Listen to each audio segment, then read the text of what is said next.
जी का जाना ठहर रहा है, सुबह गया या शाम गया। मोदी साहब अब गए कि कब गए। अमेरिका के सदर जो है ना रोजाना बताते हैं कि जहाज 7 थे, 8 थे, कैसे हुआ, क्या हुआ। 4 जुलाई 1989 को ये हुआ कि पोलैंड उस वक्त रूस का हिस्सा हुआ करता था, मुत्तहिदा रूस का।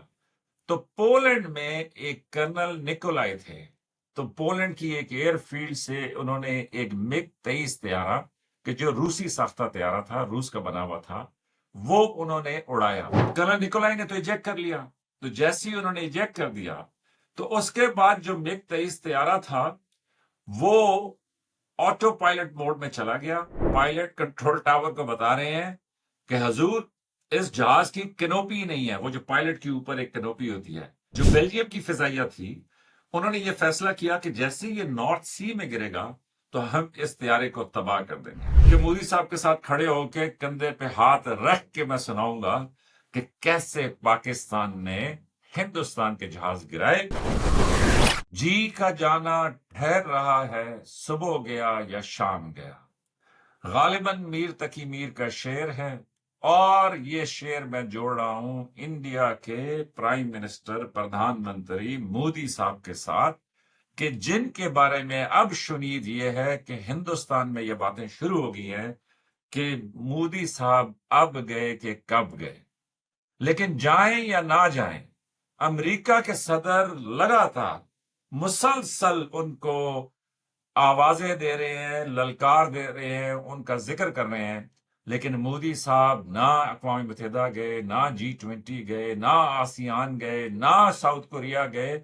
ऐसे मंजर से गायब हैं और ऐसी चुप साधी भी है कि एक हू का आलम है। तो आज आपको फौजी मनमौजी में एविएशन की दुनिया का, क्योंकि अमेरिका के सदर जो है ना रोजाना बताते हैं कि जहाज 7 थे, 8 थे, कैसे हुआ, क्या हुआ, और दूसरी तरफ मुकम्मल खामोशी है। तो आपको आज एविएशन की दुनिया का एक ऐसा किस्सा सुनाता हूं कि जो सुनकर आप भी हैरान और परेशान होंगे। तो फौजी मनमौजी में खुश आमदीद। मैं हूं आपका होस्ट मेजर रसा। तो ये वाकया है 4 जुलाई 1989 का। तो 4 जुलाई 1989 को ये हुआ कि पोलैंड उस वक्त रूस का हिस्सा हुआ करता था, मुत्तहिदा रूस का। तो पोलैंड में एक कर्नल निकोलाई थे। तो पोलैंड की एक एयरफील्ड से उन्होंने एक मिग 23 तैयारा कि जो रूसी साख्ता तैयारा था, रूस का बना हुआ था, वो उन्होंने उड़ाया। और सिर्फ 41 सेकंड के बाद जब वो 150 मीटर की बुलंदी पर पहुंचे तो कर्नल निकोलाई को यह मालूम हुआ कि जो एक साइड इंजन की वो बंद हो गई है। तो उन्होंने उसी टाइम पे अपने जहाज में ये फैसला किया कि जी मैं ये जहाज तो नहीं बचा सकता।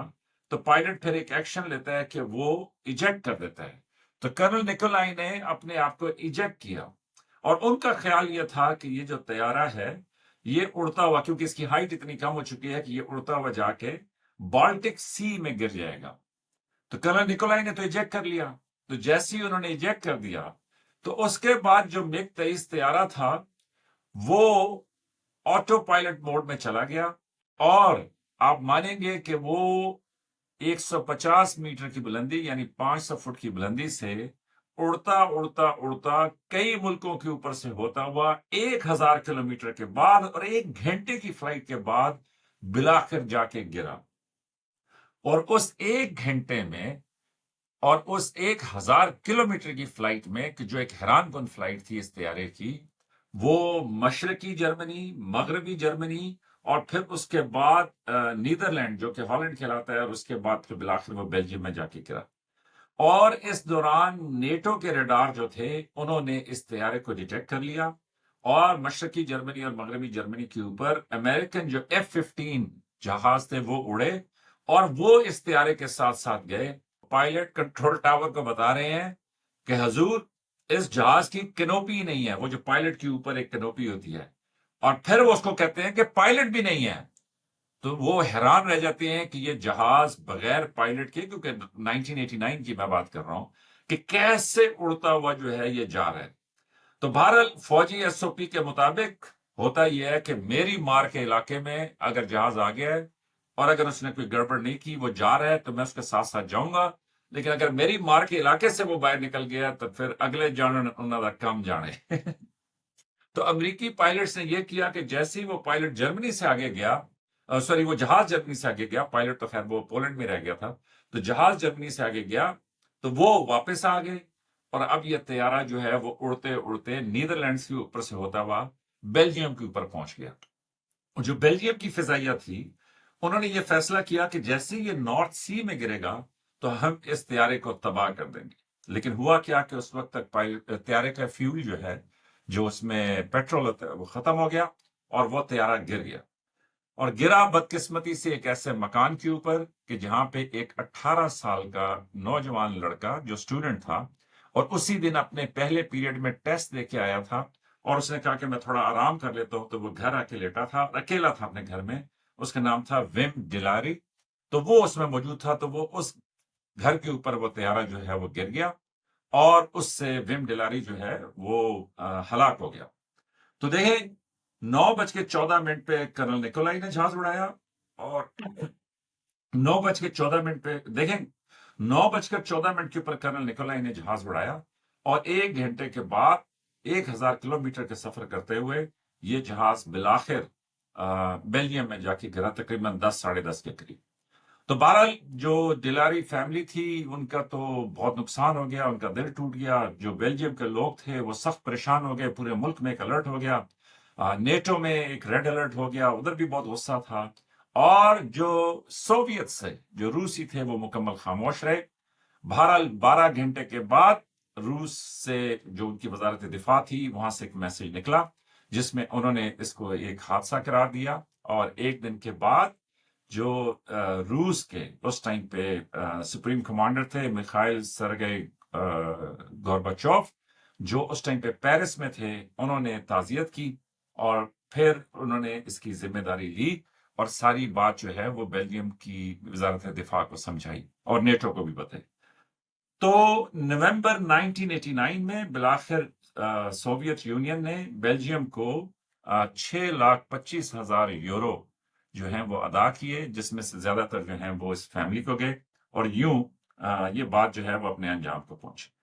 تو اسی طریقے سے امریکہ کے صدر جو ہیں وہ روزانہ، ابھی ان کا دل ہے کہ میں کھل کے کسی دن سٹوری بیان کروں، لیکن میرے خیال میں وہ انتظار کر رہے ہیں اپنی ملاقات کا مودی صاحب کے ساتھ، کہ مودی صاحب کے ساتھ کھڑے ہو کے کندھے پہ ہاتھ رکھ کے میں سناؤں گا کہ کیسے پاکستان نے ہندوستان کے جہاز گرائے، اور کیسے پھر اس میں امریکہ کے صدر نے اپنا کردار ادا کیا اور انہوں نے سلو کرائی۔ تو اینی ویز یہ تھا آج کا فوجی من موجی۔ میں نے ویسے ہی میں ڈھونڈ رہا تھا، ریسرچ کر رہا تھا، تو مجھے یہ سٹوری ملی، تو میں نے کہا میں آپ کو سنا دوں کہ دیکھیں جی 1989 میں اگر آٹو پائلٹ کے اوپر جہاز 1000 کلومیٹر جا کر اتنے ملکوں میں الرٹ قائم کر کے گر سکتا ہے، تو آج کل تو زمانہ ہی پائلٹ لیس ڈرونز کا، ان مینڈ ایریل وہیکلز کا، کیا کہتے ہیں اس کو، میڈیم آلٹیٹیوڈ لائٹ ایئر کرافٹس کا، تو مطلب یہ زمانہ ہے۔ تو سوچئے کہ اگر آج کے دور میں ایسی گڑبڑ ہو گئی تو دنیا میں کتنا ہنگامہ اور کتنا سب کچھ ہوگا۔ تو بہرحال اپنا خیال رکھیے گا۔ یہ تھا آج کا فوجی من موجی۔ اپنا لائک، سبسکرائب اور شیئر کریں۔ آپ کی محبتوں کا بہت شکریہ۔